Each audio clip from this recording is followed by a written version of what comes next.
here it is then. How do I start? You wake up in a Okay. I actually suck at pronounce. Okay. You wake up in a bland white room, gazing around the place as you take in your surroundings. You woke up on a white bed, the desk and chair nearby are also white. Everything in this room is just white. The furniture, your clothes, even your skin. The only thing that's different from everything else is the mirror, being right near a corner.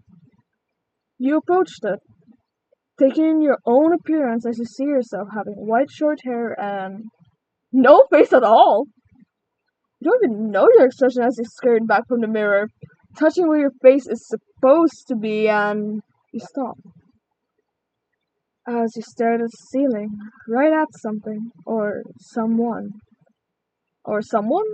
Okay, this isn't in the script. Wait. You aren't staring at the ceiling. You are staring at the narrator.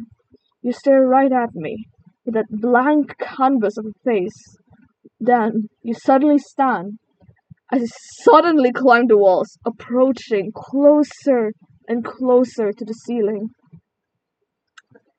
I should really not be reading while Anyway, you try to reach it, but it blocks your way to me. But you kept banging on it, banging and banging and banging on it until it shattered! Wait, what are you doing? You climbed into the exit you just made as your hand reaches closer to me. Okay, I can't continue this. I scurry back, trying to get away from your reach, but still, you got me. You pulled me down from my room as you brought me into yours. I collapse onto the ground, panting as you stare at me. Unlike you, I have one thing on my face. An eye. The rest of my body a dark void, wearing a long grey coat and an employee's work attire under it. I stare right at you. You can hear every single narration about you as you reach your hand to me. I immediately stood up, backing away from me as I wondered about you. This never happened before, not in the time I have been narrating all the others before you. I don't know what to do here. Not even I have those abilities, despite being your narrator. I should probably put a comma there, but anyway, it should have been submitted, like grade 7. Normally I would inform one of my workers, but my transmission has been disrupted due to this room being made to do so. I look right at you before finally speaking to you, not in third person, but to you, as I ask, what do you want from me? You face me, looking down at me, finding out that I am shorter than you. Oh wow, I forgot I made this guy shorter, holy! But you didn't comment on it. You pointed to your face, even if we could even call that since you had none.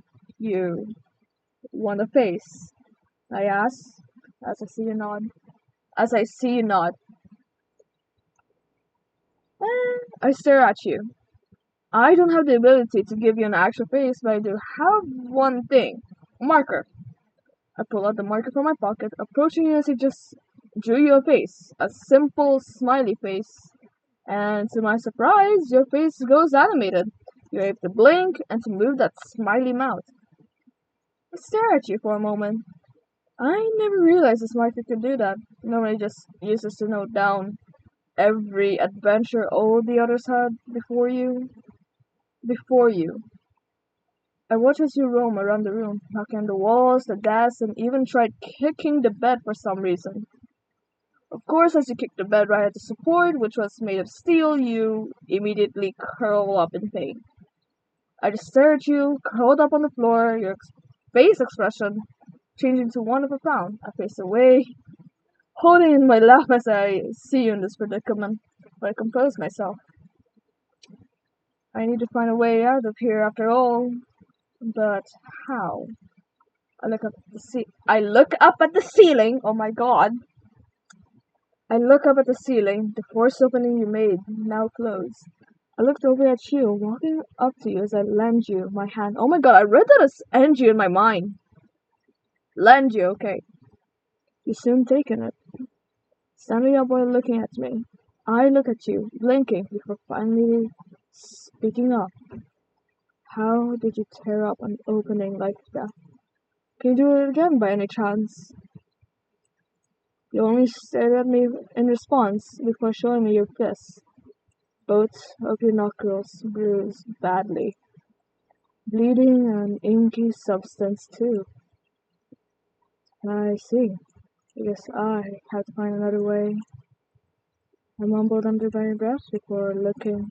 What is this? Before looking around the room. To be honest, all the others never left this room. Normally they live here until they die, each ranging from adults to literal toddlers who barely knew how to speak. But that was supposed to be the cycle. That was supposed to be in the script, but no. You decided to break it by pulling me in here for no apparent reason. At least in my eyes, you didn't have a reason. Okay, that's all. Bye. Actually, I should probably go for a different outro. Abracadabra.